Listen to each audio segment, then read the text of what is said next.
Welcome back to Duro3 YouTube channel. Okay, in this video there'll be quite a few little short videos made into one big video. This is to deal with a Daiwa DR-7500 that I'm actually rebuilding. I did the controller a little while ago in a previous video. I showed you that one. Okay, so what I've done is the casings have been glass bead blasted and basically polished up the tracks, and then I've etch primed them and painted in this pewter colour. So that's the bearing ring. The bottom housing was the same. It's all been cleaned up. I didn't have to do the inside. It was in pretty good condition, as you can see, and the tracks were in pretty good condition as well. There wasn't a lot of damage on here. I had to do a little bit of cleaning up just here. There's always in these ones there's always a bit of a raised point there. So other than that, it's in reasonable condition, good condition I should say. And the top housing internally was in really good condition. And so again, glass bead blasted. Oops, I'm going to smudge on there with, yeah, I've already put the anti-seize in the holes, and I put the whitey fingers, and now it's all over the casing. Great.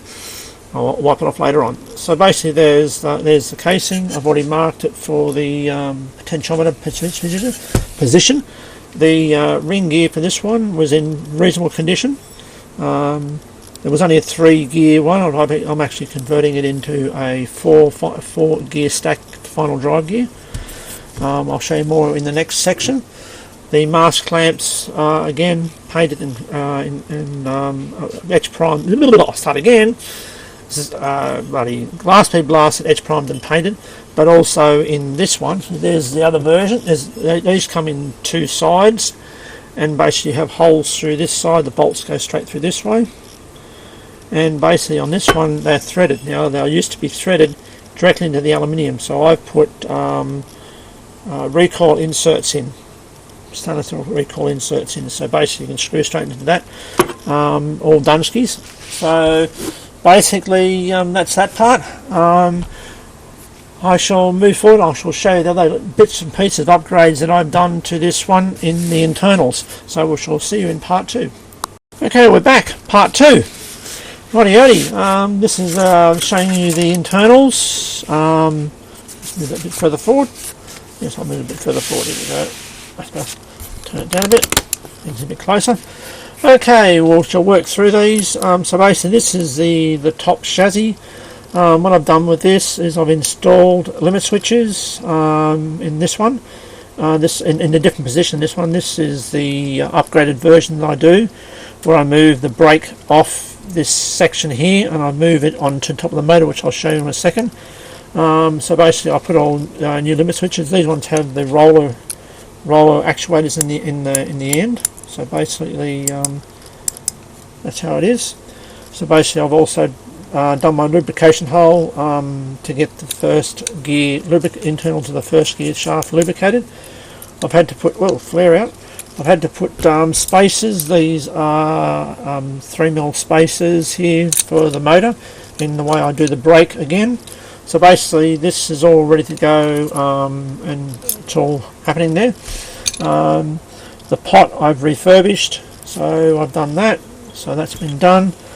The back to the motor and brake assembly. Now what I've done with the brake assembly now, I moved it from the top.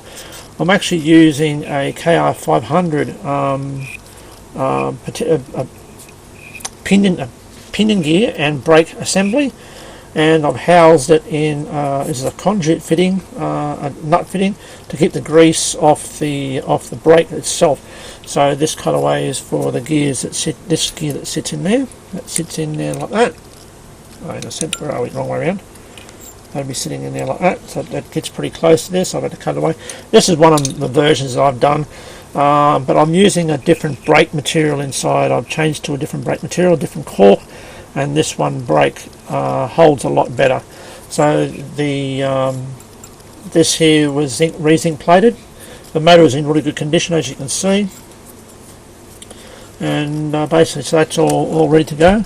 Other mods I've done is this. Normally the low start capacitor normally comes right out here, really bulky, and it's on the same side as the wiring coming from the potentiometer, and it normally sits that way and comes across that way. So I got rid of them, ground them off, and made so I can get the wiring through easier. It just looks a bit neater and tidier. All the nuts and bolts and screws, and even the pot gears and the pot drive gears are all in really good condition. So this one's been in pretty good condition, this whole rotator. So the actual sub chassis, or the bottom, look at the bottom chassis, I've fixed the shafts into the base by way of putting using a little recess just here on the bottom.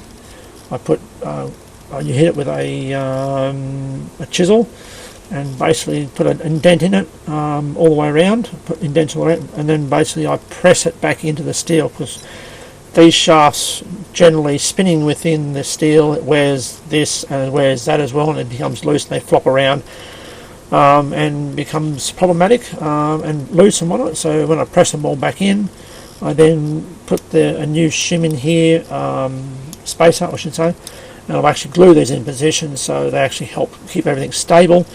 I've increased the normal one normally had only 3 stack gears. I've increased it to a 4 stack gear to preserve the ring gear.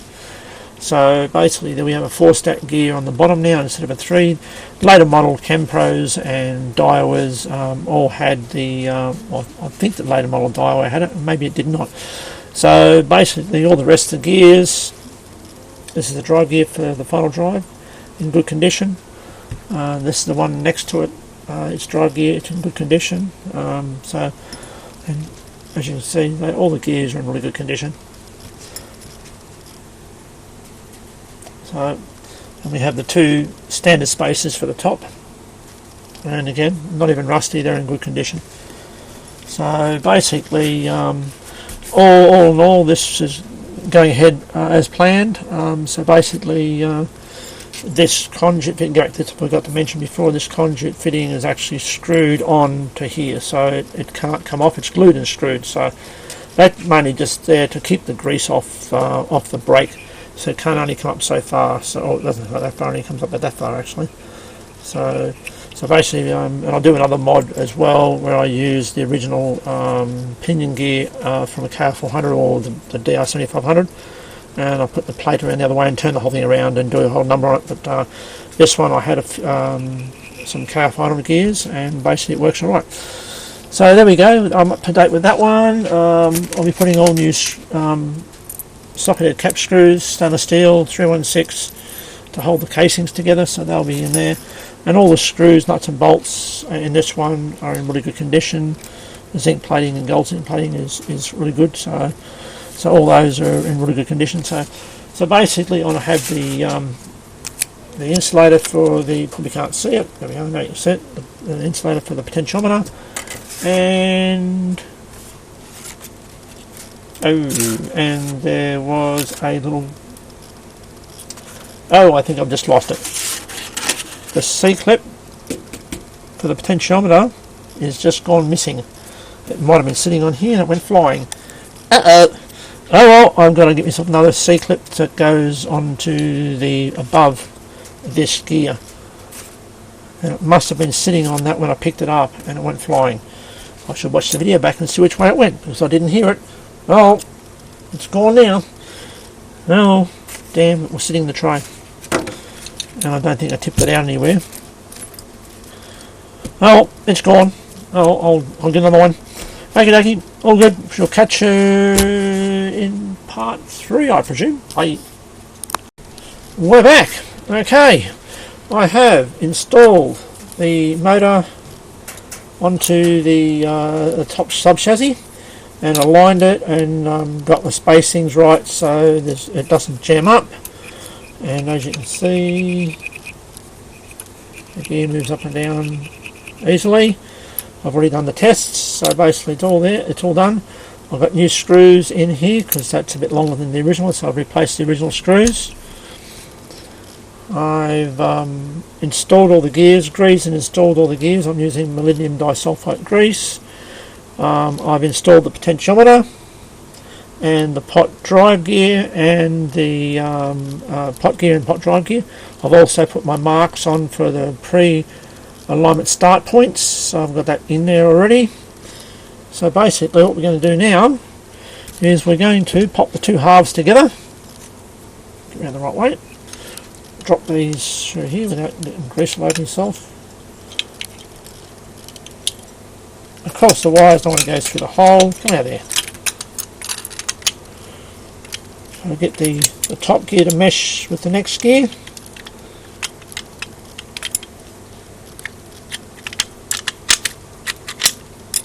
There we go. And snap him down. Get in there, you little beggar.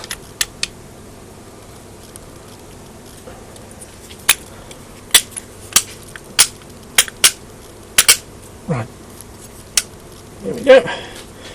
Now I've had to replace the top screws, top bolts I should say, maybe because of this first one over here. It all runs a bit close to the potentiometer, so I'm using these socketed cap screws and washers and stuff, so they're all the same. Instead of just having one that's different, so I just replaced all of them.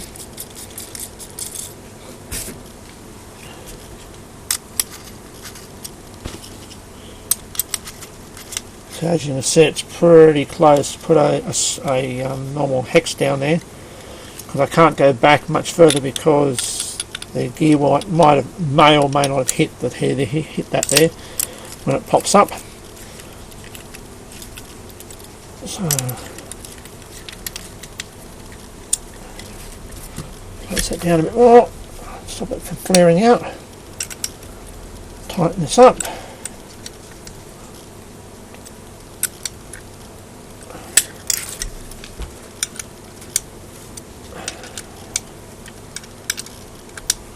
Even though the nice hex bolts are in good condition, these are actually stainless steel ones. So there we go. So what I forgot to mention before, I've actually put the holes in for the wiring to come up from the bottom. So it comes up through here, up through that one there into the wiring for the limit switches. So what I'm going to do now is turn him around, some grease off your fingers. I'm going to install, I didn't bring the driver back because I didn't think I needed it. Well, I do need it. And install the actual motor start capacitor and also a modified bracket.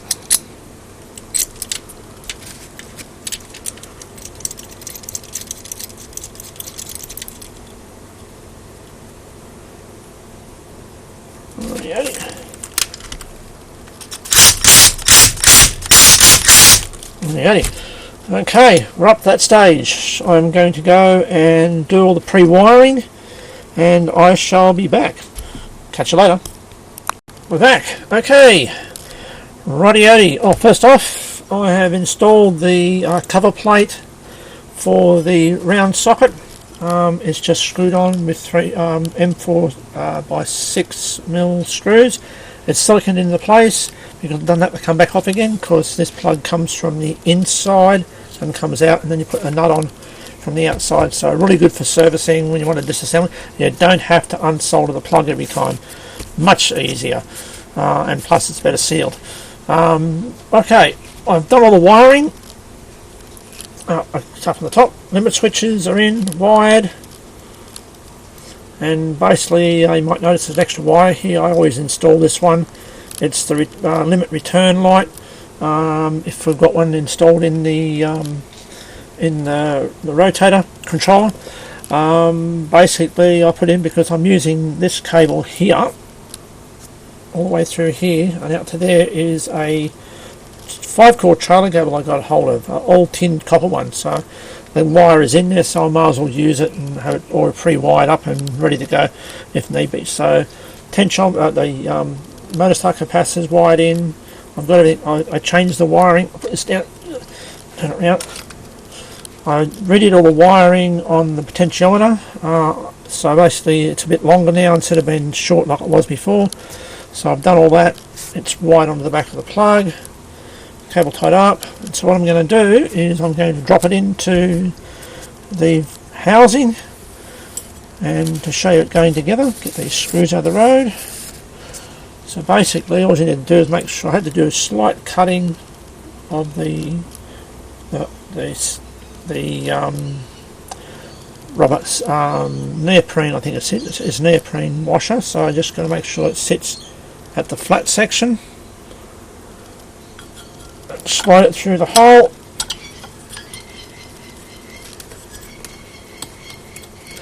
In place, and then just basically drop this in the hole like that. We can just grab this, pull it through. I'll put the nut on loosely for now. I'll do it up in a minute. That's done there. We'll install the 5 screws that hold the bottom plate into place, or the bottom chassis I should say. It is a chassis. Put these in and we'll zap them up with the impact gun. One more to go.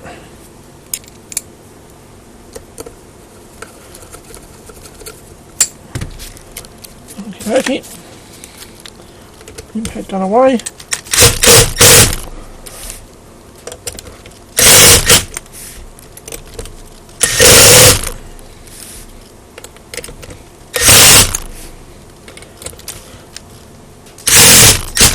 Righto, all 5 done.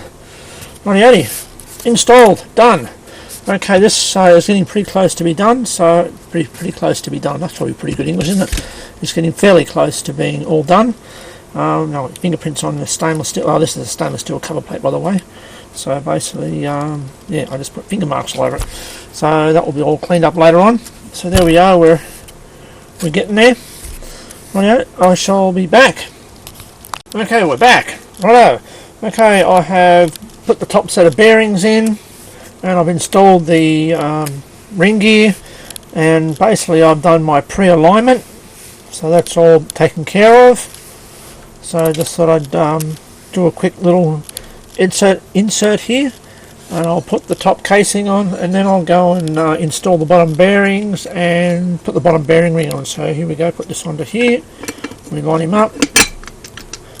And then basically that is up to that stage, and I'll be back with the bottom bearings and bearing ring in place. Right. Welcome back to Duro3 YouTube channel. We are done. The Daiwa DR-7500 rotator and with the DC7011 updated controller. I just thought I'd give you a quick look around this and show it working. So here we go. Just rotate this one around. Mask lamps all on there, just to show them in situ. The plug and socket, I should have the sockets on there. I'll bring it closer if I put some more light on it. The controller, which you would have saw in previous videos. AC socket, earth bolt, cinch plug, 6-pin. So I just thought I'd show you it all working. Not while I've got it up in the air. Let's plug in our. Hope we get it in the right way. Would be a good idea. Plug in that. Plug in the AC socket. Plug, I should say. Down there. Plug in the. This is all a short little control cable I've made up for doing this sort of stuff. Turn him on, up and running. All good skis. Let's go for a bit of a quick drive. Round to the left.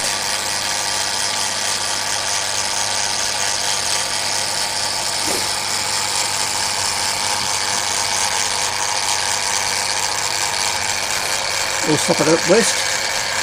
Now there's west.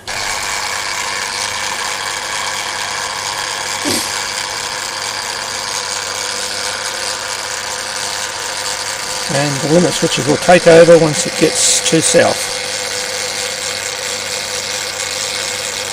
There we go. Normally about 5 degrees over thereabouts. We've got 5 degrees overlap either side of south, roughly. So for all intents and purposes it does 370 degrees of rotation. Back to the west.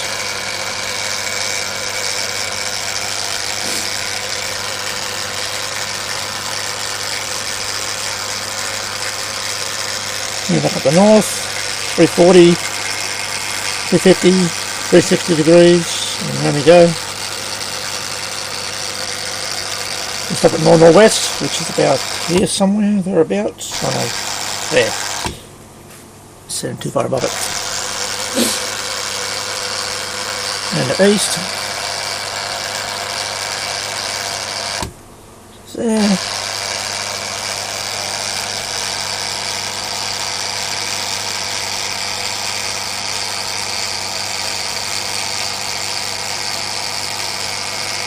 Okay, come to south, 170, 180, 185 degrees. There we go. Okay, that is one rotation of the 1.5 rotations of the Daiwa DR-7500 DC7011 controller configuration. We shall catch you in the next project. Bye.